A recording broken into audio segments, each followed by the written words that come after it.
Welcome back to Right Answers Mostly, a podcast on what you didn't learn in history class, but you really wanted to. My name's Claire Donald. And my name is Tess Bellomo. And we are so excited to be back. We're back, kids. We're back, baby.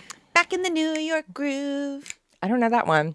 We're back. Yeah. Mine would be back to you. I'm Wait, having what's a brat. that? It's a brat summer. Oh, I still need to listen. Tess? I know. Oh my God. I know. No. There's going to be one song that is going to, and I was going to send it to you earlier. It's going to wreck you. I'm sorry to say. Like sad? Yeah. It's Brat. Okay. If you guys don't know, it's Charlie XCX's new album. It is a perfect album for women in their early to mid 30s, I would say. Really? Okay. I feel so like out of the loop. I feel like I went on vacation for 10 days and I was like, what is Brat Summer? Like I literally felt like an 80-year-old woman. I like messaged Claire and I was like, what's Brat? Brat is a way of life. Okay. And Brat is always waiting for you, by the way. Like, it's never too late to Brat. You know? Yeah. So we're going to get you to Brat. Well, I watched that Hulu documentary, The Brat Pack, last night. Oh, I saw that was a thing. Was Tom Cruise in the Brat Pack? No. It was like a weird, it's mostly people from The Breakfast Club. Emilio Estevez? Yes, Emilio Estevez, Demi Moore. Oh, she was in the Brat Pack? She was. Wow. Molly Ringwald was not in the Brat Pack. But she was those movies. I know. Wow. It's really weird. The documentary is really tough to watch because it's that one guy who like didn't get famous like the rest of them. He is like he made the movie.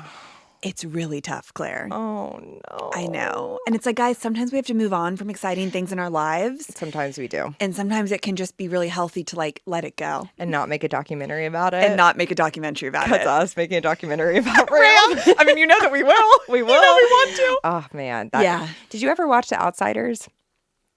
No.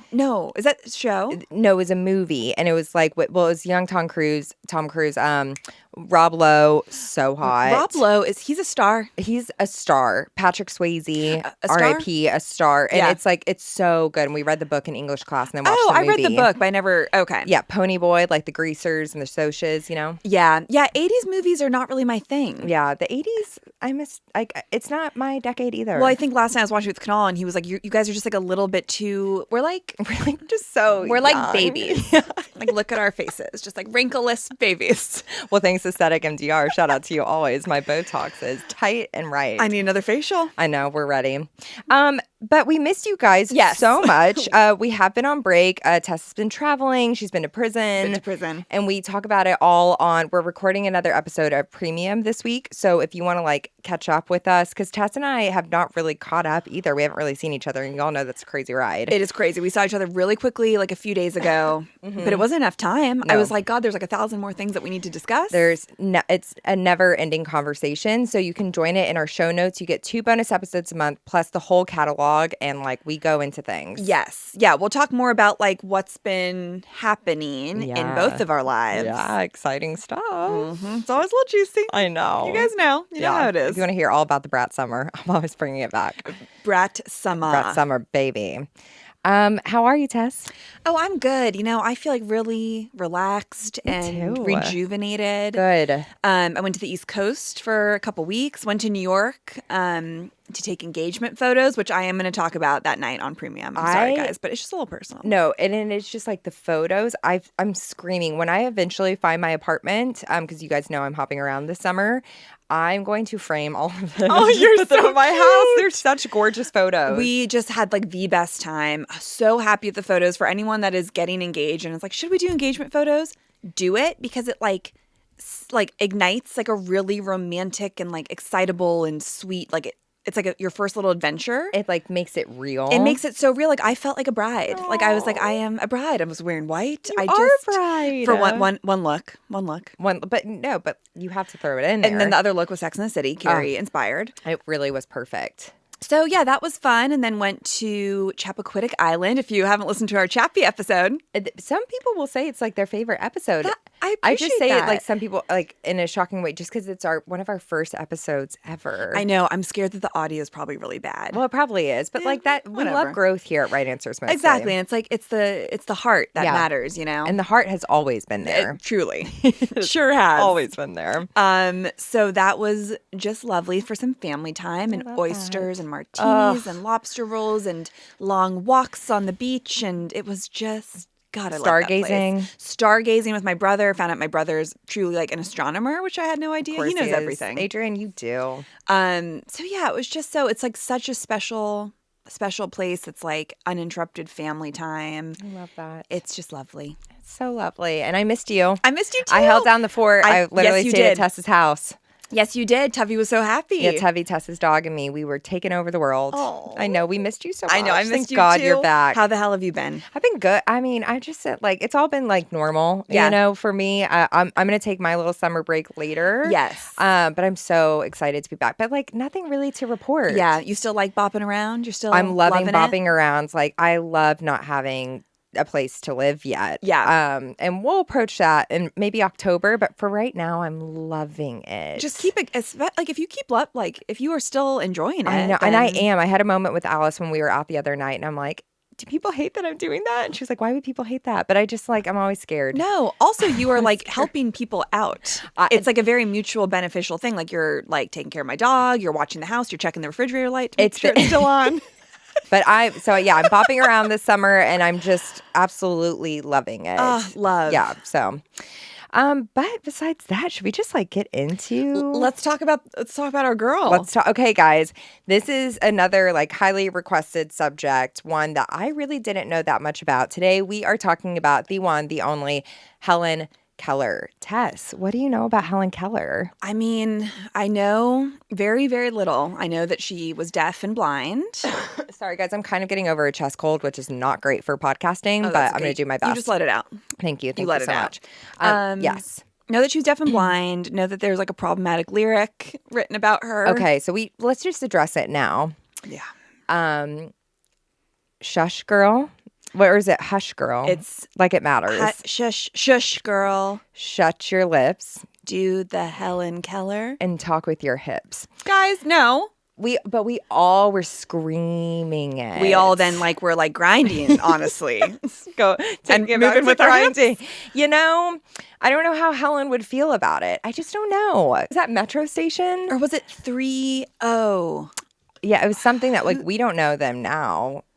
And maybe that's Helen's karma. Yeah, maybe. Yeah. Wow. She's like, I don't like, me no likey. Me no likey. Yes, that lyric has always stuck out to me too. Same. And that's really it. Did you ever watch The Miracle Worker in school? Watched, yes. When I think I watched it in elementary school. And I remember her being brought up a lot in childhood, but I don't know her story. Same. That was my exact experience as well. Yeah. Well, it's crazy. And something I texted Tess about last night, I was like, if I see one more TikTok of a Gen Z person saying that Helen Keller was fake, I feel like we should tell her story and then talk about it after. Yeah, okay, yes. Because it's like... Because, I don't know why people would think that. Well, shut your mouth. Because it is it's an incredible story. And they don't call it the Miracle Worker for nothing, you know? It. But zip it. Don't take that woman's accomplishments away from her after all that she overcame. Yeah, no, it's not a cute look. How dare. How dare. But justice for Helen, and we're going to get into it right now. Love. So obviously my sources, our stepfather Wikipedia, our Nana PBS. Oh, she would be a Nana. She is Nana. A Teen Vogue article by Haley Moss. Teen Vogue. I kind of feel like Teen Vogue is your little sister that you're so cool and chic and how did you get to be? 100%. You know what I mean? She's fresh, she's fashion. Yep, she's the little sister. Yeah, so we're very happy to add our little sister Teen Vogue to our family tree. That's adorable. Yeah, and then the podcast History Chicks. So. Oh, wow. Oh, also I actually did read one of Helen Keller's many books that she wrote. Can you believe? Wow. Yeah. It's called The Story of My Life. Where'd you get it? Online. It's actually free online. Oh, is it? Yeah. You just the transcript. It was her first book, I believe, that she wrote. I am fascinated. Okay, so let's get into it. So Tess, Helen Keller was born on June 27th, 1880 in Tuscumbia, Alabama. I'm like, is it June 27th? It's not, but it's close right now. Oh, okay. So June 27th, she's a Cancer. She is. She's got all the emotions. Okay. Yes. So our girl is a Cancer. So she was actually born a healthy child. She was not born with any hearing or vision impairments at all. Wow. Yeah. She was born perfectly healthy. Her parents were Colonel which again, we talked about the word colonel. It's not spelled the way you think it is. It doesn't make sense. No, and it never will. It's very rude. Arthur Keller, and her mom was Kate Keller. She had 4 siblings. She had a little sister and then 2 older brothers that were from her father's previous marriage. Okay. So her family had her family had a dark background because her dad was a colonel in the Civil War for the Confederate Army. Yeah, and her family came from a very rich, elite Southern family, and how they made their money, and it's not good. No. And her her mom's dad served as a captain in the Confederate Army, and so they were both very rich before the war, and then they lost their status after the war. Her parents were 20 years apart. Oh. Yeah. Well, I guess not that uncommon back then. Yeah, but it was not a happy marriage either. I think her mom thought that she was getting something different, and we see that a lot, don't we? She thought it was going to be different than it was. Yep. So I think she was pretty lonely in their marriage. Her dad owned a newspaper company. And then when Helen was born, her mom said that she was a very advanced baby. Oh. Yeah. But was she really? Or was the mother thing of that my baby also reads Mandarin? Dana on Beverly Hills? Oh my God. It all goes back to Bravo. Truly. I don't really know. Her mom said that she imitated everything and she started babbling and talking. And one of her very first words was water, which she said wawa, which we will get into later. We'll see that word again. Okay. So she continued to make some sounds for that word water after her speech was lost. Wow, she's a Cancer. Oh my, tell me that astrology isn't real when Helen Keller's first word was water and she's a Cancer. Okay. Holy shit. Tell me it's not real. God damn it. Great point, What Tess. was your first word? Do you know? Probably, I don't know. What was your first? I feel like I want to say no or something like that, which we love a boundary queen. We love a boundary queen even from being an infant. It's no. I think mine was hot. Oh, well, we love that too. Hey, the Taurus energy. Of course. She's hot. No and hot. That honestly, from a Virgo saying no and a Taurus saying hot. It's iconic. It is iconic. So in February, at 19 months old, Helen contracted an unknown illness at the time that now they think is either meningitis or scarlet fever. Nothing is scarier than scarlet fever. I feel like everyone and even their dog got scarlet fever. No, I know. I think my grandma got scarlet fever. I think my mom had scarlet fever. Really? Yeah, and that's why she lost half her hearing in one ear. Really? Mm-hmm. That's crazy. I think, was it scarlet fever or was it right answer is mostly. I think so. But no, that would make sense then. Yeah. So they didn't know exactly what it was at the time. They thought that she was going to die. But then the fever broke and everyone was like, oh my God, thank God she survived it. We're through the worst of it. Everything is all good. And then her parents realized that she had lost her vision. I saw an account that her mom opened the curtains and that all this light came pouring through and Helen didn't even blink or flinch or anything. Was that in the movie? I've actually never seen the movie in full. This is bringing something back. Okay. I think it's in the movie. Okay. Yeah. So that they're okay, something's not right here. Because she's still 19 months. She's still pretty young. Aww. And then her hearing, they knew that had gone when they would ring the dinner bell and she would never she just would never respond to any sight or sound. Yeah. So at 19 months old, she is now lost both her vision and her sight, which I just cannot. At the same time? At the same time. I am sick to my stomach already. So this is from her book. It says, the toddler just beginning to talk reverted nearly to the state of a seriously wounded, untamed animal. Helen lived, as she recalled in her autobiography, quote, at a sea in a dense fog. Yeah, it's just darkness for you. Oh my God. Yeah. So in her book, she talks about that she gradually got used to the silence and the darkness. She said, quote, until she came, my teacher, who was to set my spirit free. But during the first 19 months of my life, I had caught glimpses of broad green fields, a luminous sky, trees, and flowers, which the darkness that followed could not wholly blot out. Wow, so she remembered. She remembered things, which I'm okay, 19 months, that's not even 2 yet. But I think if that's all that you've seen, your brain must retain quite a bit. I think so too. Because, like, isn't it that most people can start retaining memories around 2 to 3 is like when the first things start to. I think, and this might sound early, but I know for a fact that some of my first memories were like 3 years old. Oh, same. Yeah. Yeah. Yeah. I think that's like when it does usually happen. Right. So, yeah, I'm sure that she does. Yeah. So she becomes glued to her mom's side, which I'm sure is so hard for both of them, you know? But it's like just so sad because like she can't see her mom anymore or hear her mom anymore. It's just like completely taken away from her. I know. Oh. And so she starts communicating things by acting them out from like things that she had seen before. Like if she wanted bread, she would act out cutting a piece of bread. If she wanted ice cream, she would act out like churning something and then acting cold. Wow. So smart. So smart. I mean, I just like don't know what that must be like. One day you can see and hear everyone and then you can't. You're so young. No, I know. Her sign for her mother was rubbing her cheek. That's how her mom would know she wanted her. And her sign for her dad was opening a newspaper.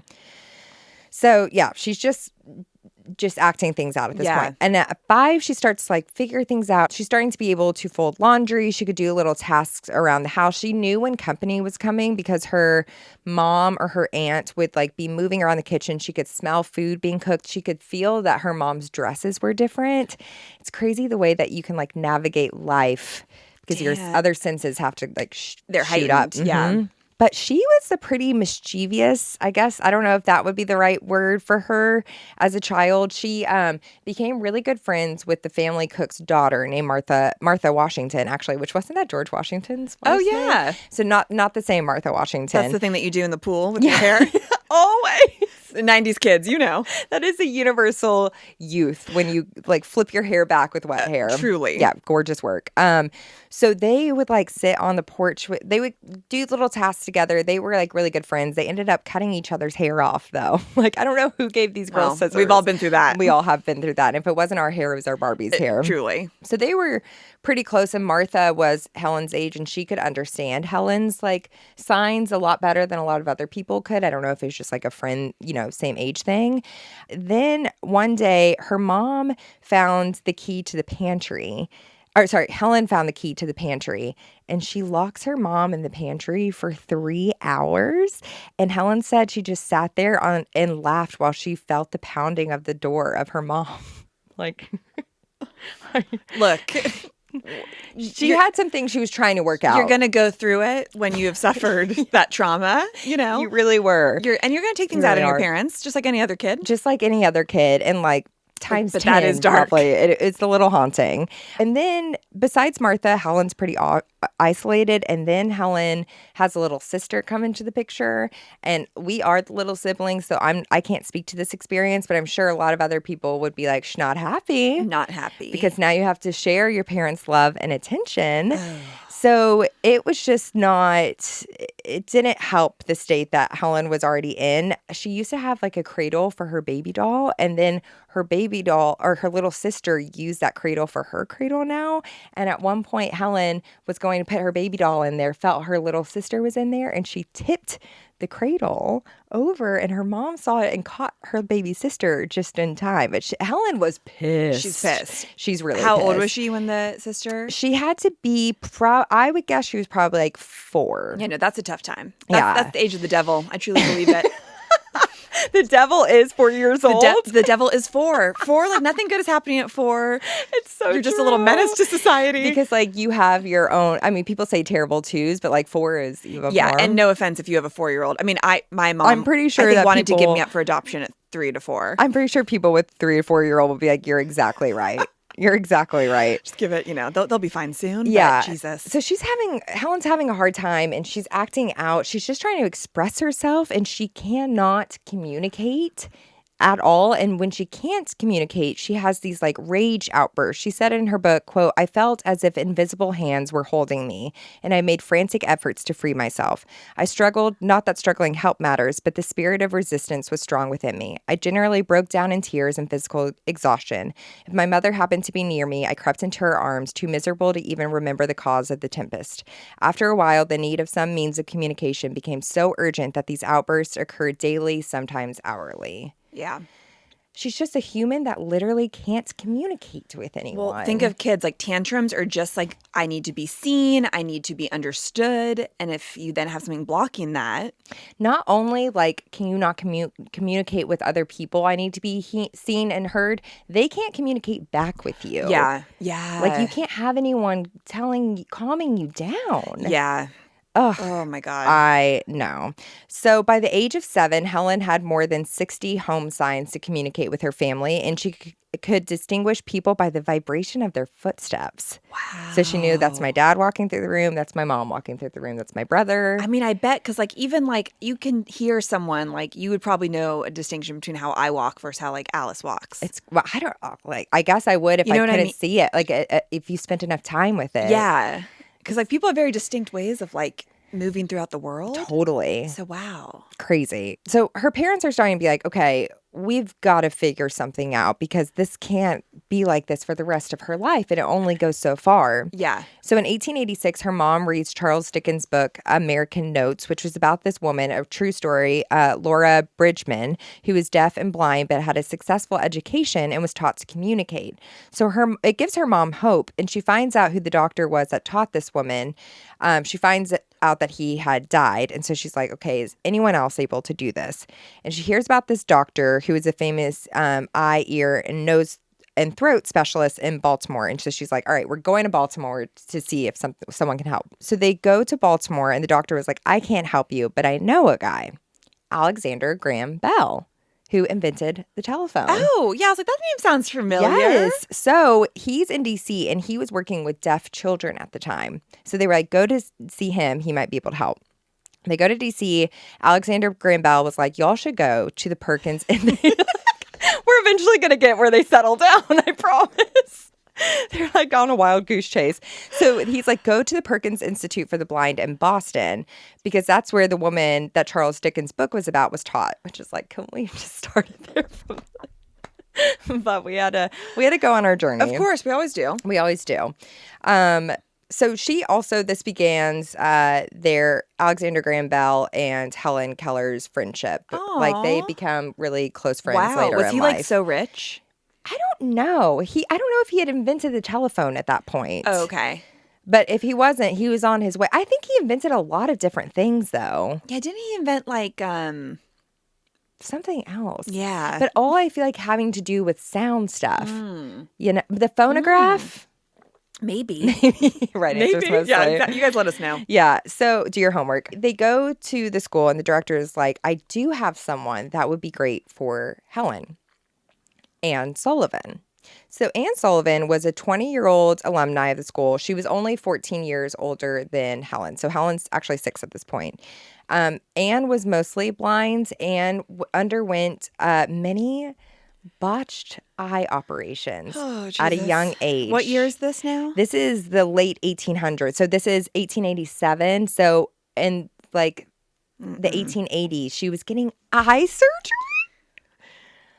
I'm sorry. Eye surgery now is crazy. Even LASIK still is like, there's like a little bit of a risk and like obviously very safe, but like, you know what I mean? Like, I can't imagine. Whew. So, and then to have botched eye surgeries. So she always had like vision problems, and her eyes were pretty weak. And at times she could see things, but then they would get very tired and strained, and then she couldn't see things. So it was very back and forth for her. Yeah. So they were like, Anne should work with Helen. And this is the beginning of a nearly 50-year-long relationship. Aww. I know. So Anne arrives at Helen's house on March 3rd, 1887, 3 months before Helen's birthday, and a day that Helen would forever remember as, quote, my soul's birthday. No. I know. No. I know. Oh, God. I knew I was going to cry in this episode. I didn't know it was going to be this early. I cried watching a scene from The Miracle Worker, which we'll talk about. But, like, you guys should go watch that movie. Holy shit. Aww. Yeah. You know when you watch a movie from, like, the 70s and then, like, before that, and you're like, wow, the acting is incredible. I know. You're like, how do they know how to do this? Yes, exactly. Yeah. And that's how this one was. Helen said that she felt footsteps approaching, and she reached out her hand, and she thought it was going to be her mom's hand. And then she was like, wait, this is not my mom's hand. And she said, and I was caught up and held close in the arms of her who had come to reveal all things to me, and more than all things else, to love me. I know. No. I know. No. The power of womanhood. Oh my gosh. So then Helen and Anne go to, sorry, now I'm picturing Ellen DeGeneres. Ellen was the miracle worker. Ellen was not the miracle worker. Wishes. I think people would categorize her as that. We got to talk about on Premium sometime that one time Tess and I packed up Ellen DeGeneres' mom's apartment. Betty's her name, right? We did pack up Betty's apartment. I still have Betty's dish drying rack. Yeah, I still have something of hers. It was a very strange day. It was the strangest day. We'll talk about it on Premium. Yeah. Uh-huh. Yeah. So anyways, so they go to what would now be Anne's room, and she gives Helen a doll and slowly spells out doll in her hand through the manual alphabet. So it's not sign language, but I think it's doing sign language letters. Like, so she can feel it. So she like would put, if you're watching on YouTube, I'll try to describe it on the podcast. So like, here's the letter, what is this one again? R. Okay. So she would do. Or wait. I think it's R. Yeah, I think. Or no. T. T. No, T. Okay, so this is T. I'm crossing my fingers, and she would put Helen's hand over it. So she can like feel it. So she could feel it. And then, but eventually she's going to have to teach her. It's all so crazy because it's like, but she doesn't just automatically know the manual alphabet. Humans are so resourceful and like incredible. Incredible. So she spells out doll in her hand, and immediately Helen is interested, and she tries to imitate that spelling, and she eventually gets it. And she's stoked, but she doesn't realize that she's spelling a word yet. She doesn't even realize that words exist yet. I know. Guys, I could not. I tried to research this high. I was just going to say, thank God we're not high right now. And I couldn't. I had to stop every single time. I can't imagine. It was a lot. This would make me think, like, I learned so much about the sky the other night, and I was like, I need to take a break from smoking because I went to like a really crazy place. It's a dimension that's like never ending. No. It's too vast. Wow, because you're even like, how was she how do you She said language? Exactly. The way that Helen described it, quote, making my fingers go in a monkey-like imitation. So she was just like, I'm going to do whatever she's doing, and I don't know what it is, but that's what I'm doing. So then Annie takes the doll away, hoping that Helen is going to ask for the doll back by spelling it again. Helen didn't like that. Helen got really angry that the doll got taken away. She does eventually spell the word. She figures it out, spells the word. She grabs the doll and then hits Annie in the face, breaking Annie's teeth. What was this doll made out of? I mean, back in the day. Oh, yeah. Dolls were like intense. Dolls were intense. They were like porcelain. And scary. Yeah. So first day, Annie's 2 teeth got like broken. Yeah. So it's a long road. And she knows that already. What a patient woman. Anne Sullivan's patience knows no bounds. I mean, if I had a kid that broke my 2 front teeth, I don't think I'd ever see them again. I would honestly be like, it's just not worth it for me. It's not going to work out. No, I've got to go home now. Yeah. And in the days that followed, Helen learned to spell in the uncomprehending way many words, pin, hat, cup, and a few verbs like sit, stand, and walk. But it would be several weeks before she understood that everything had a name still. She's just imitating. And then in one of the first days that Anne is there, they're all having breakfast. Helen's family is her mom, her dad, her brothers, and Anne. And Helen is just walking around, grabbing everyone's food while they're having conversations and just like feeling things, grabbing food from everyone's plate. And Annie's watching this like, what the fuck is she doing? And why is no one addressing this? Like, this is not okay behavior. She can't do this. And they're all kind of like, it keeps her distracted. We've all just gotten used to it. You just got to let her do her thing. Yeah. And Anne was like, absolutely not. This is not okay. You can't just let her do whatever she wants. She's got to go in the real world one day. Totally. So she sits Helen down, and Helen was not happy about this, and she starts throwing a fit. And Annie tries to grab a spoon and put it in her hand and make her eat with the spoon. And Helen just like throws the spoon, throws the food. And so then Helen's parents are like getting upset because they're like, okay, you're being really rough with her. She's upset. Just like let her do her thing. And then Annie's like, everybody out and let me do my job.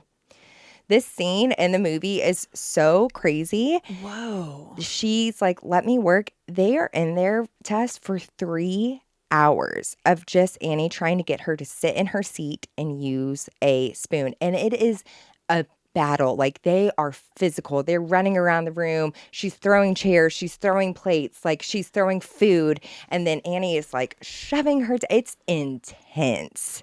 Damn. And then finally, after 3 hours, Helen learns to use a spoon. But this is like, again, like Anne's patience knows no bounds. Is Anne like hired? Yeah. Okay, so I think she's hired. Okay. Yeah. So 8 days later, everyone kind of comes to the agreement, like, we can't really watch you be so intense with her because it's, like, hard for us to watch. Yeah. And Anne's also like, you're ruining the vibe for me. It's like when you guys, if you've been a babysitter before and the parents are home, they're like, your kid's not going to listen to me because you're here. Exactly. I think that's just the best for anything. Exactly. You know, like they need to separate. So there's like this guest house, like guest kind of suite on their property, like further back. So Anne and Helen go live there for like 2 weeks. And on April 10th, this is when everything changes for us, okay? So one day, Helen is playing with her new doll, and Anne puts in a different rag doll on Helen's lap and spells out doll, trying to make her understand that the doll applies to both, like the porcelain doll and the rag doll. They're both a doll. I know. I'd be like, I give up. I give up. So earlier that day, Tess, they had a fight over the words mug and water, because how do you describe that they're two different things? Yep. So Anne, I'm going back and forth. She's Anne or Annie. Tried to get Helen to understand that mug, M-U-G, and that water, W-A-T-E-R. But Helen just couldn't understand that they were two different things. So she's like, all right, we're dropping it. But then she's like, this doll is the perfect opportunity to pick up the lesson again. Helen is like, what the fuck are you doing? She gets so mad that she shatters the porcelain doll. And she's like, I'm glad that it's gone. Like, she felt nothing. Yeah. That the fact that she just broke her doll. And then, so I'm sure Annie was just losing it. And she's like, okay, whatever, we're going outside. So she pulls Helen outside and they go to like this water faucet thing. Someone was pumping the water because I guess, that's like how you got your water back then, which is crazy. And she puts Helen's hand underneath the water, and then she just rapidly starts spelling out water into her hand. And Helen said that all of a sudden she felt, quote, a misty consciousness of something forgotten, a thrill of a returning thought. And somehow the mystery of language was revealed to me. I knew then that W-A-T-R meant that wonderful, cool something that was flowing over my hand. That living word awakened my soul, gave it light, hope, joy, set it free. There were barriers still, it's true, but barriers that in time could be swept away. So finally, it's like making me emotional. This is the scene in the movie. If you guys are on if you're a premium member, you're on our close friends list on Instagram, that I was like, I started crying because when you see it, she finally understands. She's like realizing like life and like all its beauty and craziness. She's realizing life. I have the chills right now. Same. Like, actually. And it changes everything for Helen. The light goes off that she's like, oh, this is water. And I know what that is. She falls to the ground and like grabs dirt and asks Annie to like spell things into her hand. She's touching trees. Like, she's running around just like pointing to things and asking her to spell things in her hand. And she does. And then in the movie, and I'm sure it's happened in real life, Annie's like screaming for her parents. And she's like, you've got to come out here, because it's all clicked for her now. She spells mother and father. And then she's like starting to associate that. And then when she goes inside too, she sees the shattered doll, and Helen tries to put it back together, and she starts crying because all of a sudden she realizes for the first time what she's done. She realizes that objects are objects, that they're things. The things have like life and souls to them. Wow. Yeah. So that day she learns a ton of new words: mother, father, teacher, sister. Okay. So she points at Annie, and Annie spells teacher. And that's what she goes to call Annie Sullivan for the rest of her life, is teacher.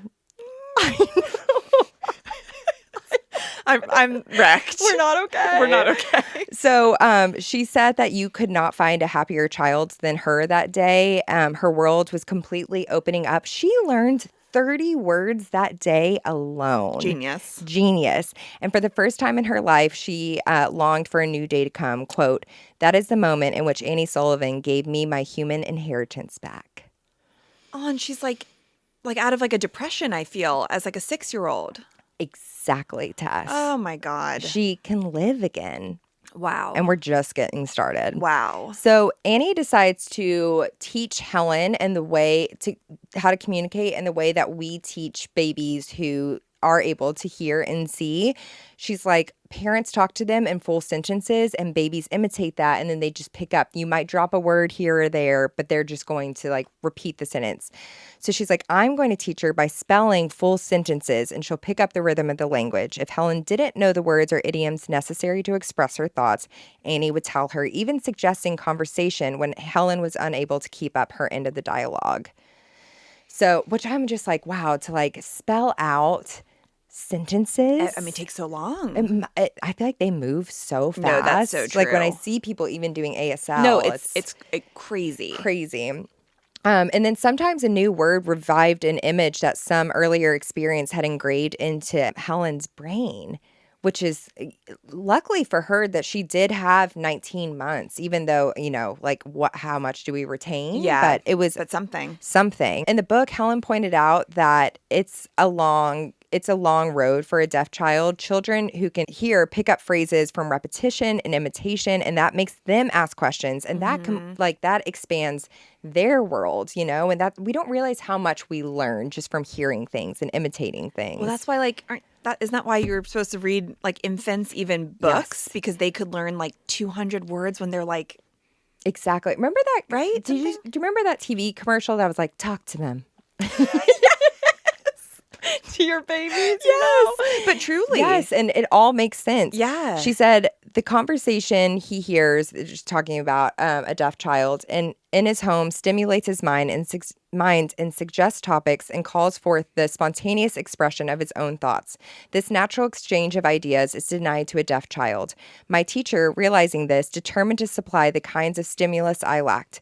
This she did by repeating to me as far as possible verbatim what she heard and by showing me how I could take part in the conversation.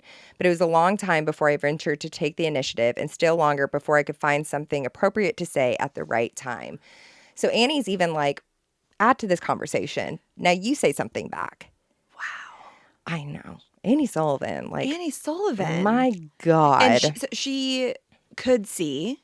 Annie. Yeah, but it would go back and forth. Yeah. Between what she could see. But yeah, she was pretty visually impaired. Yeah. It's like, it's hard enough to not be able to hear, but also if you can't see, we don't realize how much like facial expressions matter, tone of voice with hearing. Oh yeah, it's so much to be able to communicate with people. Yeah, like nonverbal communication is, it's like, oh, I know how you feel because you just did that with your eyebrows. Yes, exactly. Like you don't have to say anything else. Exactly. Annie abandoned the normal way that other people would teach people in the situation. And she was like, let's get you outside. Let's get you into the world, into nature. They also did a lot of knitting and sewing so that Helen could work on her manual dexterity. And Annie had this philosophy that she would try to answer any questions that Helen might have about anything in the world. She's like, what is sex? Of course, it's like where our mind goes. Yeah. Hey, we're gonna be talking about her love life later on. Nice. You got nice. Helen was just so eager to learn and like soak up this world that she could spell a few words, and then Annie was like, "All right, it's time for you to start reading," which is crazy. So she started to teach her to read from, they said raised letters. Mm-hmm. Is that different than Braille? I mean, eventually she does learn Braille. I think Braille is like shortened version. Okay. Right. I think that you might be right. I think so. I saw an account that Helen learned how to read Braille in one day. I do actually think that Helen was a very smart child. I mean, truly. Clearly. And that she was denied, the access to all these things. And so once it was available to her, she was like, my mission in life is just to learn. Oh, for sure. And she was craving it. So that makes sense. Exactly. So she eventually learned how to write like actual just English language too. So I guess Annie would take her hand and show her how to do that. Annie taught Helen the basics of arithmetic, botany, and zoology. Zoology? She was learning it all. Wow. Annie must be so freaking smart, this is more than I learned when I was this age. Same. So in May 1888, they decide that Helen, Annie, and Helen's mom should go to Boston and go to the Perkins Institute for the Blind, where they met Annie. And they're like, let's just get her to learning even more and to be around other blind children. Yeah. And this is the first time that Helen has ever been around someone who is kind of like her. She said that it felt like she was returning from a foreign land and all of a sudden people like understood her language because they all knew the manual alphabet and immediately just started communicating with her. I know. And this Helen was different that she was both deaf and blind, where most of these kids were just blind, but still she could talk to these kids. Yeah. So at the school, they would go on field trips and they would ask all these questions about the world. Helen was always asking questions. She asked about color a lot, which again, how do you begin to explain what color is to someone who can't hear or see? How do you? I don't really know. They said Helen asked what color her sister's eyes were, and they were like blue. And so then Helen was like, oh, so are they like little skies on her face? So I guess she remembered the sky. Okay. Because it's like, you want to say like, oh, it's like a feeling. But we, from how we have been like programmed, know that like blue is sad and red is like, those are all things that we've been taught. Right. And like orange is like the color of an orange. We're like, I've never seen an orange before. We could not do this research folks. No one should. No one should. She said, quote, "It seems strange to many people that I should be impressed by the wonders and beauties of Niagara," because they went to Niagara Falls for like a field trip. They're always asking, what does this beauty or that music mean to you? You cannot see the waves rolling up the beach or hear their roar. What do they mean to you? In the most evident sense, they mean everything. I cannot fathom or define their meaning any more than I can fathom or define love or religion or goodness. And there it is. Because at one point, Helen asked Annie to describe what love is. Oh, Jesus. Oh, God. And he's like, the minute I find out, I'll tell you. Oh. I know. Oh. It's just wild. Wow. That's a good point with like religion or faith or love. Like you can't really put a name to it, but you feel it. And so you enjoy it. Yeah. It's like that children's book, What is God? Oh, yeah. I've heard that's a really great book, isn't it? It's like what I was read. It's what my mom used to read to me when I was a kid because it's very like hippy-dippy. It's like it could be a rainbow in the sky. It could be you looking at two people hugging. Like it's like whatever you feel that like gives you power. It could be like two older women fighting. I'm talking about the Real Housewives. Of course. And like you can't stop watching it over and over. That is our religion. That is our God. Oh, but literally. Yeah. Andy Cohen. Andy Cohen is our God. And our daddy. And our king. That's right. So from all these field trips, Helen starts learning so much more and she becomes a bit famous. Like people are starting to see her out and about and people are like, wow, this is incredible that she can just function like this.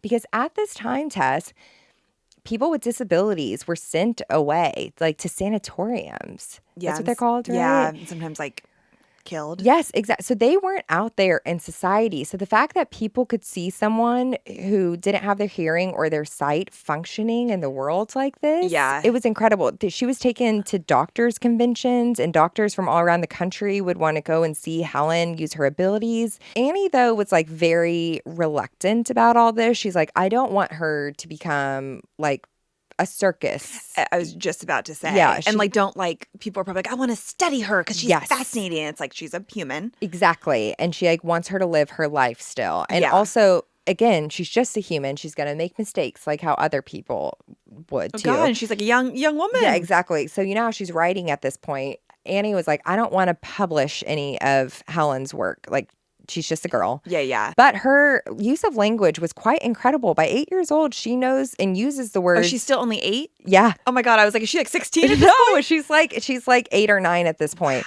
She uses words like phenomenon, perpetual, mystery, extraordinary. Love perpetual. Perpetual reminds me of Taylor. What is it? It's in Tortured Poets. It is. It means, is it You're So High School? It's in something. She says perpetual. Yeah, she does. Taylor has like a big vocabulary. People were just like shocked with Helen. Also, this is where I told Tess we're going to be talking about Braille and Morse code because her cousin taught her Morse code.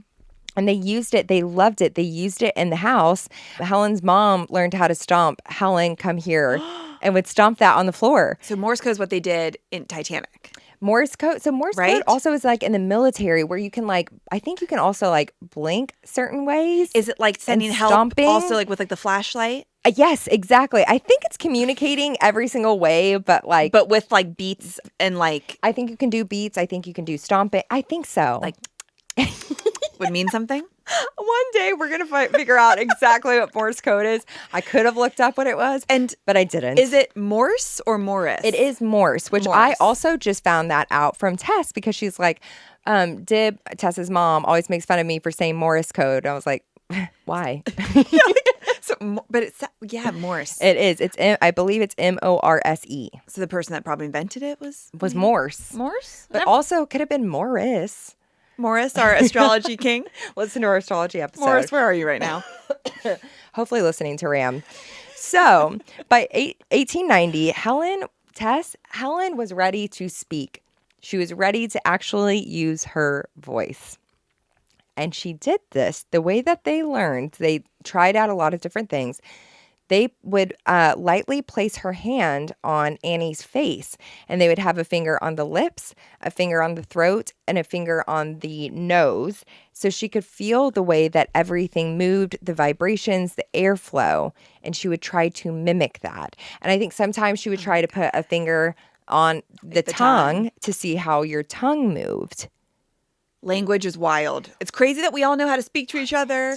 It's crazy that we can communicate right now. It's crazy. It's crazy that we know how to speak from hearing it and just repeating it back. Like she hasn't used her like tongue in that way. You know what I mean? Yeah. And it was the tongue is like a muscle. So you have to like.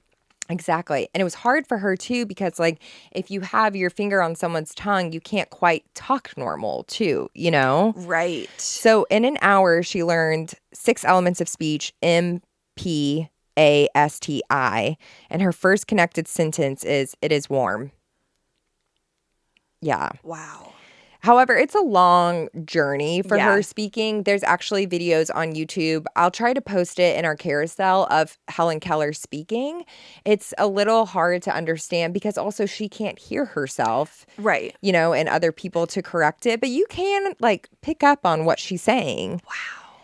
And that is how she learned to speak. So there's videos of this from the 1890s? Well, she ended up dying in like the 60s or something like that. Really? Yeah. Oh, okay. Yeah, she was pretty old. I was like, what were their videos? But actually, well, there's videos of the Titanic. There's, and like, you know. But no sound, right? Yeah, exactly. That comes later. Check out our Clara Bow episode. An Old Hollywood episode. That's right. So there are videos of her talking. Okay. Wow. Yeah. Crazy. But at 12, it's kind of like the first blow to Helen's happy life because at this point, she's like, I'm learning to speak. Like, I am doing my thing. So Helen wrote this story called The Frost King, and she said it was just like from memory. It's like a short narrative story. And the head of the Perkins Institute for the Blind, Mr. Agnos, I think is how you pronounce it, he read it and he was like, okay, you crushed it. You're an incredible writer. You're an incredible storyteller. We have to publish this story. So they do it. And Annie's like, please don't publish her work. Like, just don't. They do it. And then they figure out the story was plagiarized. You dirty dog, Helen. But honestly, like, iconic. She's smart. She's resourceful. Truly. So she didn't realize it. I guess she had heard that what Helen says is that she didn't realize it. She thought that it came from her memory. But that's what we've all used that one. It came to me in a dream. Yeah, truly be like, no, I swear I like just made it up. It's like, and I think like the original story is called like The Frost Fairies or something. And hers was The Frost King. Okay, just change a word. It's fine. Helen's turning tricks, like actually. Well, Mr. Agnos, like when it comes out that it's plagiarized, he was pissed. He said... This really made me laugh. I said, Mr. Agnos was like, this girl is the nastiest skank bitch I've ever met. Do not trust her. She is a fugly slut. Is that when you text me and feel like I have a Mean Girls reference? It came to me and I just was like chuckling as I was writing it. Oh my God, that is so funny. He was so mad. He was like, you've betrayed me. You've betrayed the school. You've made me look like a fool. And he like... Well, I mean... And he banished them. like from the school. Like seems like he's like projecting something a little bit too. He was like well, this is like Annie was trying to tell him like stop. I think he wanted to be like Helen Keller's learning from our school. This is what I can do for you. He wanted to claim her. Exactly. He was getting like territorial. Exactly. And she's not yours, honey. Exactly. So Helen said that that joy deserted her heart for a long, long time, and she lived in doubt, anxiety, and fear. Books lost their charm for her, and even the thought of those dreadful days chills her heart. She just got in her head with writing because she's like, if I thought that was mine, what actually is mine? Yeah, you must feel like a little like you don't trust yourself. She did not trust herself, so she didn't want to write or like read for a very long time. There's always the plummet, I think, of just like it's going on the up and then you're just, it's hard. And that's exactly what it was for her. And I feel like any artist or like athlete, anything that you're performing and then someone critiques it a little too hard and it's a blow to your confidence, and it is so hard to get that back. Totally. Since the Blind Institute kicked her out, she turned to the deaf education community. She's like, I'm back. Alexander Graham Bell, she gave him a little ring again. She goes to this other school, and this is the year, Tess, that she learns French. Yeah. How does one, a few years ago, she was in complete darkness, and now she's learning French. She's also starting to learn Latin grammar. And it's like, okay, so this is like one of the things that people are like, how could she possibly learn how to speak and communicate and talk? And it's like, but when you think about it, when you've got the base of the manual alphabet for her, and like that's how she's learning to communicate, it's kind of just like how we all learn. It's just like you're then putting blocks on top of, it's all like, the building blocks are there. Exactly. So then at 14, she goes to New York City, to the Wright Humansons. That makes me think of Humanson School for the Deaf. This is where she also learns German. So now we've got the manual alphabet, English, French, and German. And Latin? And Latin grammar. And she knows Braille. And she said German was the easiest language for her to learn. Really? She said French was pretty hard, but German was good. I know. So how she learned German is that her teacher would use the manual alphabet, and after she got a small vocab in that, they would just talk together as much as they could in German. So it's just like, again, like how you learn any language. Like if you're learning Spanish, the best way to go is somewhere where they just speak Spanish. Yep. Damn. Yeah. So she stays in New York for 9 months, and she loves it. She walked through Central Park every day, and she would have Annie describe to her what she was seeing every single day. So was Annie with her, like, whenever she went out, like, by herself? Annie was with her? Yeah, they were, like, always together. Yeah. And she then meets Mark Twain. Oh. Yeah, and they become really tight. Mark Twain was quoted as saying, Helen Keller and Napoleon are the two most interesting people to live in the 19th century. Damn. I know. She's meeting all the celebs. She's meeting like the coolest people. People who like invented shit. And yeah. Like, wow. Yeah. So then, Tess, it's time for college. Now, most colleges wanted her. They wanted to be like, we are the ones that had Helen Keller. Right. Except for one. Radcliffe, which was the female version of Harvard, because at this time, only men were allowed at Harvard. Why didn't they want her? They were like, we don't want the publicity. We just like don't please. Sure, sweetie. Sure, truly. But Helen wanted Radcliffe more than anything. Oh. I guess she had heard, when she first heard about Harvard, she was like, that's where I'm going to go. And everyone's like, well, you're a woman, so you can't. She's like, wait, what's sexism? Yeah. How do you describe sexism to this angel? It's like, wow, you can't even see. Wow. When you talk about like sexism and racism, when you can't hear or see things. Yeah, and you're like, wait, what? It's like, wow, that is actually the dumbest concept ever. Yeah, she's like, why are people fucking wasting their time? Right? Wow. There it is. Well, it's like explain that to a kid, when you're Exactly. like, by the way, this exists in the world. And you're like, what? I know. I mean, I still feel like, and this is so stupid, but like as I grow older, it's not stupid because you're just in the world more. Like you just see how it affects you more and more, like how sexism affects you. Yeah. Crazy. On June 29th and 30th of 1899, she took her final examinations for Radcliffe College. She's like, you might not want me, but I'm going there. You. But I want you. Mm-hmm. And the first day, she had elementary Greek and advanced Latin. And the second day, she had to take geometry, algebra, and advanced Greek. Nightmare. Yeah, so I guess she was also learning Greek. And algebra? Yeah. That's the scariest of them all. Yeah.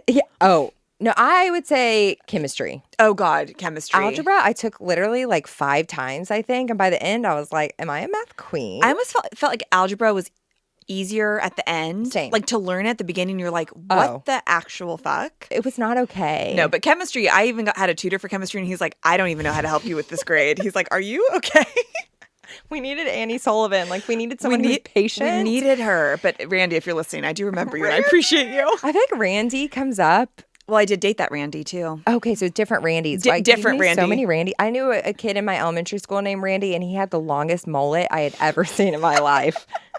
Lindsay Parker, you know exactly who I'm talking about. They always had a mullet, I feel. If your name's Randy, you gotta have a mullet. Come on. The Randy I dated had long hair, too. Wow. Hey. But then I made him cut it, and then I broke up with him the next day. I'm so sorry. It was a terrible thing to do. Honestly, like, thank you for your service, It though. was a lot better. It was for the best. But I was still like, even this like, can't do. My work here is done. My work here is done. And I poofed into the universe. That's right. College authorities didn't allow Annie to read the examination papers to Helen because they were like, you might be cheating. Like, you might be telling her things and giving her the answers, which I'm sure Annie's also like, you think I know all this stuff? Yeah, true. I mean, she may have, though. Yeah, God. she may have. So they had one of the instructors at Perkins, the Institution for the Blind. They were employed to copy the papers for her in American Braille. And the proctor, who's the proctor? Is that the test giver? I think so. Yeah. They were also a stranger, and they didn't try to like help Helen out in any way. So they were not like, we're not even gonna make this an equal playing field for you. You just got to figure this all out on your own. Oh, my God. Yeah. So her Braille worked well enough in the languages, but when it came to geometry and algebra. Nope. Like, how, again, like, you can't hear. Literally how? How do you explain that to someone? But guess what, Tess? In the end, she passed. Good. And she got it, and she went to Radcliffe. Of course she did. And Mark Twain introduced her to Standard Oil magnate Henry Huddleston Rogers, who, with his wife Abby, paid for her education. Hot. Yeah, because she wasn't like making money at this point. Yeah. So they like sponsored her and paid for her college education. Hot. Wow. I know. I love when rich people like too. Do cool rich things. Step up to me. If you're rich, like, this is what you should be putting Helen Keller through college. Be generous. Absolutely. Oh, God. So Annie would sit with her in her classes and through the lectures would spell out all the lectures as fast as possible into her hand. So then Annie was also getting a Radcliffe education as well by proxy. She's like, this is awesome. Did she have to pay or no? No, she didn't have to pay. Like, they sponsored them like together. Well, I don't even think like they would charge Annie in the class. So Helen actually learned how to write with a typewriter as well. And while she's in college, she writes her first book, The Story of My Life. And then there's the editor of the Isn't that the One Direction song? Oh my God, I'm so glad you said Story of my life, I take her home. It's like the lyrics. One Direction actually plagiarized Helen Keller's book. Start the rumor. The Trumor. Sue them. Sue them. One Direction. Helen Keller walked so that One Direction could run. Okay? And that's what Ram is here to tell you. Exactly. Deal with it. So the editor of that book was this guy named John Macy. And John Macy meets Annie and they fall in love. I was really hoping that Annie would she needs to get some after all. I mean, she's been working really hard. She's dedicated to her. Annie needs to get fucked if I may be so bold. Truly be that bold because that woman has some steam to let off. I'm sure she does. God, she deserves it. Both of them do. Both of them. I know. Well, Helen's time is coming. That's true. She's still young. Yeah. So they sell the book and they finally have income now. Nice. Yes. And then Anne and John get married, which actually Anne set up a prenup. She made sure of it. Queen. I know. We love a prenup. Yes, because also when they sold the book, Anne got half of all the royalties. Like Helen and Anne split it half and half, which I actually really love. That's amazing. If there was anything less than that, I'd be a little bit like, okay. Yeah, because it's been such a journey of the two of them. Exactly. It's the two of them. And they both have helped each other equally along the way. Annie was securing her bag. And she's like, if I'm getting all this money, you're not going to take it from me in the end. In 1901, however, at the age of 35, Annie has a stroke and she becomes completely blind now. No. But it's okay. I mean, she's been functioning like partially blind. So, Yep. It's just not great, but now she is fully blind. Oh, Annie. I know. And then in 1904, at the age of 24, Helen graduates as a member of the Phi Beta Kappa. So she was a sorority girl. Hot. Check out our sorority episode. She graduates from Radcliffe, becoming the first deaf-blind person to earn a Bachelor of Arts degree, cum laude. Did she make friends during her time? I don't know. I hope so. I hope so too. I really do. I also just could see her like dedicating like everything to school and like, I'm like, did she party? Did they party back then? Yeah, actually, I will say, I think Helen loved a good drink. Like, Helen had such a good sense of humor, and we'll see that later. Yeah. And she was in a sorority. Like, come on. Yeah, what do you think was her drink of choice? What would I mean, something strong. I feel like Helen's not going to waste time on, like... I feel like she's like a whiskey girly. Of course. Yeah. Like, no ice. Just, like, neat. Straight. Neat. Wait, is neat with ice? No, neat is without. Yeah. That's on the rocks. Yeah. Right. Duh. Whiskey neat is the choice of Helen Keller. Yeah, she's like, shoot it back. Shoot it back. What is like cum laude? Cum laude is highest honors, right? And there's like cum laude? Or maybe cum laude is the highest, then cum laude is like in the like second yeah. highest? And it just goes down. So, I mean, she crushed it, though. Crushed it. So, post-college, she's living with Annie and John Macy. She writes another book, The World I Live In. And then Helen gets into activism. She becomes a strong socialist, suffragist. Even from an early age, like when she was hearing about stories about the underdog, she got pissed because she wasn't an underdog herself. Totally. So she advocated for socialism because of her desire of what she said were the causes of blindness: overcrowding, unsafe work conditions, unsanitary conditions for the poor, which caused a lot of diseases and injuries that led to blindness. I never even thought about that. I never thought about that either. And it's like, of course. Like conditions, yeah. Because she wasn't born being blind. No, exactly. And there weren't any workers' unions back then. Wow. Yeah. She's a queen. Yeah. She's a goddamn queen. She said, quote, "I was appointed on a commission to investigate the conditions of the blind. For the first time, I, who had thought blindness a misfortune beyond human control, found that too much of it was traceable to wrong industrial conditions, often caused by the selfishness and greed of employers. And the social evil contributed its shares. I found that poverty drove women to a life of shame that ended in blindness." Wow. And speaking of drinking, Helen denounced prohibition, saying that poverty fueled drinking rather than the other way around. It's not drinking that makes people poor. It's the fact that they're poor that makes people drink. Damn. I know. Damn. She's so smart. She just gets it. She has the raz. Yeah. And this woman is learning 24/7. Like, she's so smart because she's not like, I'm going to go out for a night, like, and drink with my friends or watch a movie. Not that people were like watching movies back then. But you know what I mean? Like, she's 24/7 just learning. And like the fact that she's just constantly learning and soaking up information, and this is where she lands, like, we should listen to her. Yeah. You know? I'm like, should have studied a little bit more. But we're doing it right now. This is what we're doing right now. We make up for it with the work. Yeah. So she spoke out forcefully against President Wilson's plan for the United States to enter into World War I, when the government was spending $1 billion in preparation, recruiting 1 million soldiers, and on the verge of making it a crime to give speeches and interfering with recruitment. Helen said this in a speech because she's starting to do speeches across the country. And she would have and there's an interpreter for her, but she was getting on stage and speaking. She said, "What have you to fight for? National independence? That means the master's independence. The laws that send you to jail when you demand better living conditions? The flag? Does it wave over a country where you are free and have a home? Or does it rather symbolize a country that meets with you clenched fists when you strike for better wages and shorter hours?"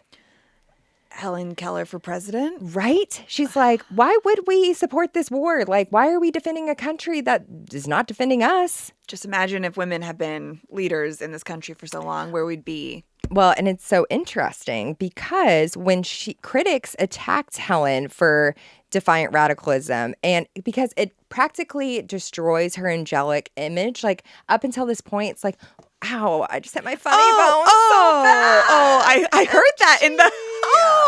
It's vibrating. Yeah, I'm gonna take a second. But like before this, Helen is like this angelic figure of like, wow, look at this, what this woman's overcome. And now that she's like speaking and she's like, actually, fuck that. People are like, oh, we don't like you anymore. Of course. They're like, oh, like we like to. Yep. It's how this always goes. Yep, exactly. She was like, when people liked it when she was advocating for people with disabilities, but when she actually had an opinion about like feminism or war or. Yep. Or no, she wrote a book about socialism called Out of the Dark, and that book was actually burnt by the Nazis in World War II. They gathered up all of it, which, like, honestly, if the Nazis are burning your book, you're probably doing something right. Yeah, you know what I mean? Truly. Yeah. And there it is. So also in school, we learn a lot about Helen as she's younger, but we don't learn about her accomplishments as much as an older adult. Like we learned, wow, she learned how to speak and read, but we didn't learn that she was a socialist and all of that. She actually was invested. She was on the FBI's radar because she was in so many groups that were so far left. Yeah. So one of the reasons we're not taught about her when she's older is because she was part of socialist groups and like schools. I mean, this is why we have this podcast, because history is very selective. Yeah, they're like, let's end it when she's like 8 after she's learned German. Exactly. Yeah. And then I was reading this article. Oh, actually, I forgot. Times was also one of our Time magazine. Our grandfather was also one of my sources. In this article, it talked about the fight to incorporate disability history in our school's curriculum. Haben Girma, a Black disability rights lawyer and the first deafblind Harvard Law School graduate, said, quote, since society only portrays Helen Keller as a little girl, a lot of people subconsciously learn to infantilize, like think of people as babies, disabled adults. And I've been treated like a child. Many disabled adults have been treated like children. That makes it difficult to get a job, to be treated with respect, to get good quality education and healthcare as an adult. So it's like, it's so important to talk about all the things she accomplished as an adult as well, and not just end it. Yeah, no, absolutely. At the miracle worker. Mm-hmm. So she also, Tess, she helped co-found the American Civil Liberties Union, the ACLU. Helen Keller helped found that in 1920. That's crazy. More than 100 years later, the ACLU continues to defend the civil liberties and rights of historically marginalized people throughout the United States. God damn. She was an early supporter of the NAACP and an opponent of lynching. And hold on, let me take a sip of my Diet Coke because I'm getting tongue-tied. Wow. Mm-hmm. Mm-hmm. And Tess, she was an outspoken feminist, suffragist. She fought for the woman's right to vote, and she rode hard for birth control. Oh, yeah. She was like, give these ladies the pill. When did she lose her virginity? Do you think? I think... It always goes back to I think sex. She lost it at 36, and we're about to meet our player. But just real quick on birth control. Yeah. But maybe she had lost it before this, and that's why she was like... Maybe at the women's college. Yeah, truly. When they like hung out with Harvard. Mm-hmm. Or maybe she... we don't know. Yeah, with college is for experimenting. Yeah, truly. So she said with birth control, in one of her speeches, she said, quote, the fact has been rubbed into them that the world is already flooded with unhappy, unhealthy, mentally unsound people who should have never been born.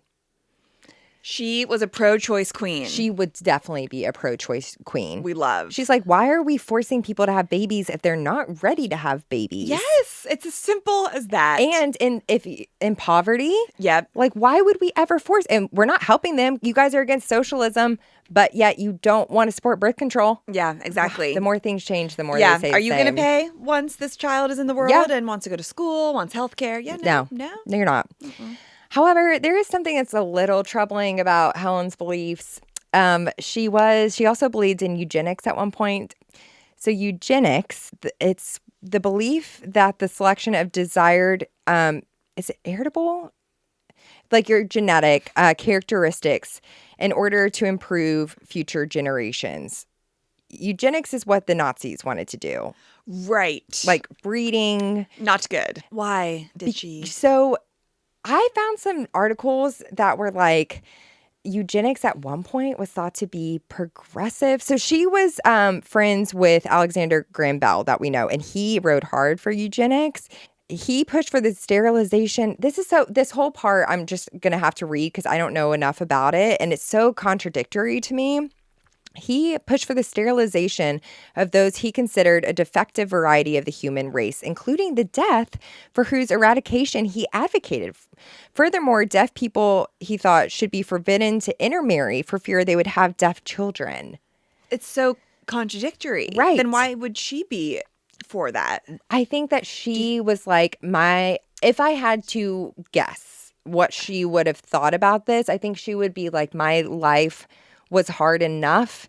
And if there's a way to not make it to where someone else's life has to be that hard, we should try to do that. I was just going to say that. But for someone like Alexander, that just seems very like gross and like. And also like you're fighting so hard for these people's rights, yet at the same time being like, but you should we not don't want more of them. Yes. Ew. I know. Really disappointing. Really, I was texting Emma about this and she was like pissed, which like eugenics is a terrible, disgusting thing. The core of that is evil. It and is. Gross and racist. It is. So then I found an article saying that this period was short-lived for Helen and that she never embraced eugenic policies like forced sterilization, like they would sterilize people.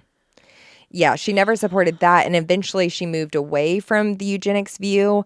Still, Thank it's God. like it's at least pretty, we all learn and and grow. she's an imperfect person. Yeah. Oh, totally. We all are. And it's disappointing. She was just a complicated, imperfect person as well as doing amazing things. Yeah. But let's get to some more fun things now. Yeah. So in June 1916, Helen's 36. John Macy, Anne's husband, had an assistant, Peter Fagan. Okay. At one point, Anne's pretty sick, so she can't translate for Helen. Oh, sick with what? She's like cancer? No, I think it was just the time. I think also like her body was probably going through some shit. So she was just sick at this point. Peter steps in as Anne and Helen's interpreter.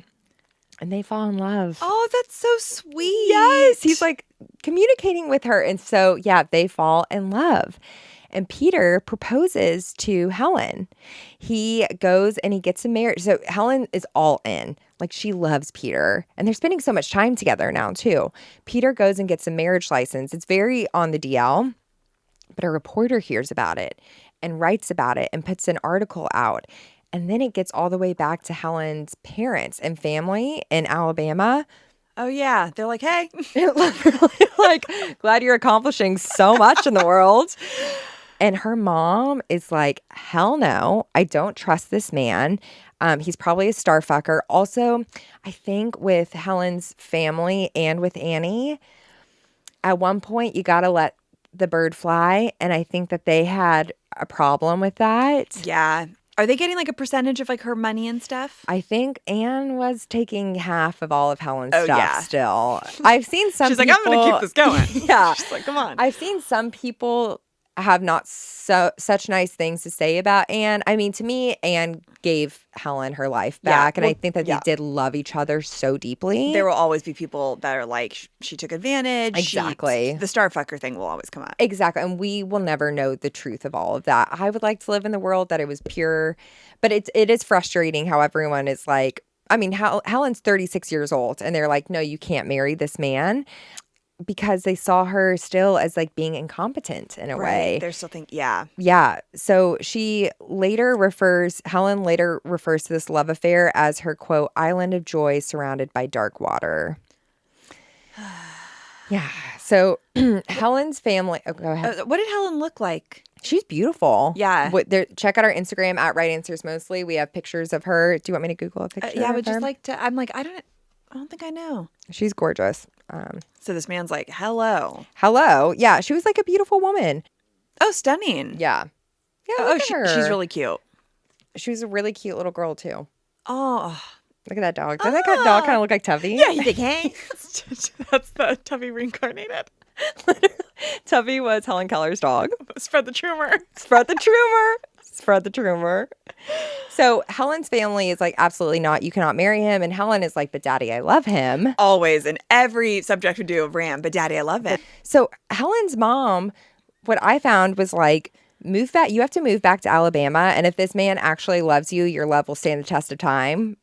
Okay, don't get involved. She's a 36-year-old woman, grown woman. Exactly. And so that's what Helen has to do. Why should she listen to her mom anyway? I mean, I don't know. I mean, her whole done life so she's been guided by people. No, though. I know. That's true. It's so complicated, and their love did not last. He didn't move back with her? No, he never did. He broke her goddamn heart? I feel like her mom broke her goddamn heart. She never married, and Helen regretted never marrying, sadly saying later, quote, "If I could see, I would marry first of all."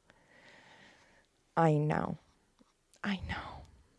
She just wanted to love and be loved. Of course, because that's like what life is all about. Exactly. Who cares if you went to Radcliffe? Exactly. At the end of the day, you know? How's your heart? How is your heart? And ask yourself that right now. Well, that's a whole can of worms that maybe we don't want to open up. Yeah, so but I hope that she got it in, though. I hope she did too. I would like that wasn't waiting for marriage. No. I mean, no, she's pro birth control. She's a socialist. Yeah, she's a socialist. She ain't messing with that shit. Come on. Well, hey. So we can only hope that Helen Keller had sex. Yeah. Truly. So she's hanging in Alabama for a while, and then she moves to Queens with Annie. And she starts working on her efforts on behalf of the American Foundation for the Blind. They start doing a lecture circuit. And then Helen, gets the acting bug. And she makes a movie with Charlie Chaplin. Good for her. You know that normally I'm irritated when people are like, I'm going to become an actress. And it's like, save room for people. But I'm really proud of her. It's like all these like I'm sorry to say, Travis Kelce is now acting. That is, to me, is when it just... Yeah. When models start to... like Kaya Gerber starting to act, that's when I'm a little bit like, let's just, Yeah. But that's my own thing. It's not right. That's how I feel. Well, even Helen Keller was like, get me in there. They make a movie called Deliverance. And it was like about showing people, basically the movie was showing people that Helen Keller was just like us. And like they showed her doing normal tasks, but they also showed her flying a plane. And this is when people get really like, Helen Keller was fake because how can you fly a plane? I'm pretty sure they got her up there. Yeah. And Yeah, you're not like doing it. Yeah. But I mean, like, maybe she did know Maybe how to she fly. did. I don't know. But I'm just like, I'm not going to get hung up on that. No. Also, like, who the fuck knows? When your other senses are that heightened and as quickly as she's had to learn.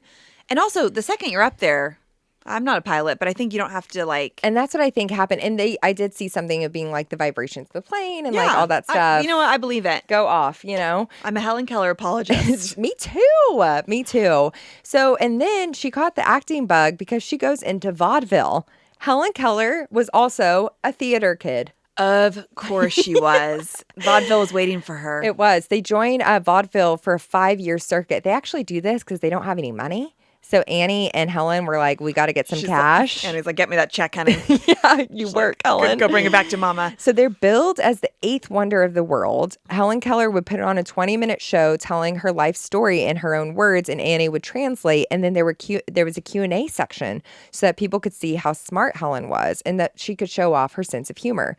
Shortly after Prohibition had started, an audience member asked, what is the most important concern before the country today? And Helen Keller's response was, how to get a drink. She had the Raz. She had the Raz. Mm-hmm. So they began a worldwide speaking tour, also for the rights of blind people and for people with disabilities in general. She's meeting with the head of countries, presidents. She's fighting for the rights of people with disabilities. She traveled to 25 different countries, giving motivational speeches about deaf people's conditions as well. However, in 1936, Annie is really not doing well. She's 70 years old now. Helen's 56 at this point. And on October 15th, 1936, Annie had a coronary thrombosis and she fell into a coma. Oh, sweet Annie. She dies 5 days later while holding Helen's hand. So before she died, I guess Helen was led into her room and she felt Anne's face and she felt her hands and it just felt different, and Helen just started shrieking, it's not teacher. And then when Annie died, Helen's guiding light is gone. Oh God, like who does she have now? So there was this woman named Polly who came I did not mean to, along came Polly. So she, at some point, joined the gang when Annie and John Macy, they ended up getting a divorce. Or they didn't ever end up actually getting a divorce, but they separated for the rest of time. And then Polly joined the crew, and then it was just like the three gals traveling around. Okay, so she has Polly. Yeah, so Polly becomes like her companion. Helen continues to do the work. She writes a few more books. In 1957, there's a play called The Miracle Worker based off of Helen's life. It premieres on Broadway. And then in 1962, it was made into a movie where Patty Duke plays Helen. Helen gets she does end up getting an honorary degree from Harvard. Yes. That's right. It's what she always wanted, and it ended up happening. That's amazing. When it became co-ed. She makes peace with the Perkins School for the Blind, and she gets an Oscar. Yeah, there was like a documentary made on her or something, and it won for I think for best documentary or something like that. So she, got an Oscar.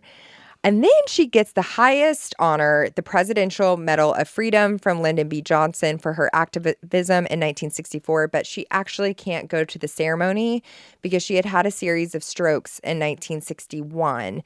And so at this point, she had retired from public events. Polly had also died at this point. And then on June 1st, 1968, Helen died in her sleep at her home in Connecticut at 87 years old. That is wild. In her life, Helen had wrote 14 books, and she had given more than 475 speeches. Good God. Yeah. Her ashes are in the National Cathedral right next to Annie's and Polly's. Mm-hmm. The gals are together. And I will leave you with this final quote from Helen. Hopefully I can post this clip on our Instagram carousel. Quote, "It is not blindness or deafness that bring me my darkest hours. It is the acute disappointment in not being able to speak normally. Longingly, I feel how much more good I could have done if I had acquired normal speech. But out of this sorrowful experience, I understand more clearly all human striving, wanted ambitions, and infinite capacity of hope." Wow. What a beautiful story. Is Helen Keller. I am so glad I actually know about her now. I know. Okay, so then with all of this, it just makes me so annoyed, all the hardships for people to go on TikTok, not know anything about it, and be like, she was fake. Also, for what? Why are you even saying that? Does that make you feel better about yourself? Yeah, what does that do for you? And it's also have some critical thinking. We can't, yes, it sounds impossible for someone who's deaf and blind to learn how to speak, but But if you're not deaf and blind, then shut up because you don't know what And if you don't know someone who is, then how do you know? Yeah, get a hobby. Get a hobby. And it's just the same thing that we always talk about, do the research before, being rude to people and about people in history. That's exactly right. Listen to this whole episode, and then if you still think that she was faking it, you can have that opinion. Yeah. But it's wrong. It's wrong. But you can have it. Sure. I'm not going to beat you up about it. Yeah. But you know what they say. Opinions are like assholes. Everybody has one. Everybody has one. Well, Claire, that was just beautiful and just so really much. special. I'm just so happy that we talked about her and that I know about her now. I'm so grateful that you guys suggested her. This one was kind of a tough one to get through the research at times. Yeah. It was just, it's a lot. It's a lot. But I'm so glad that we covered her. What an icon. Inspiring. Very, very inspiring. And I'm just so happy to be back. Yes, we're happy to see you babies again. Yes, next week is going to be very different. Very different. But we're really excited about it. It's going to be true shell shock. Yeah, and if you want to know what our episodes are ahead of time, join Premium because we let you guys know pretty much the whole schedule of what we know. Yes. Yeah. And we love you so much. We love you guys. Follow us everywhere at Right Answers Mostly. Join Premium. Subscribe on Spotify. And then go tell your friends about Helen Keller and the amazing things that she did. Please do. Send this episode to them. Send it to your best friend. That's right. And we love you guys so much. Bye, guys. Bye.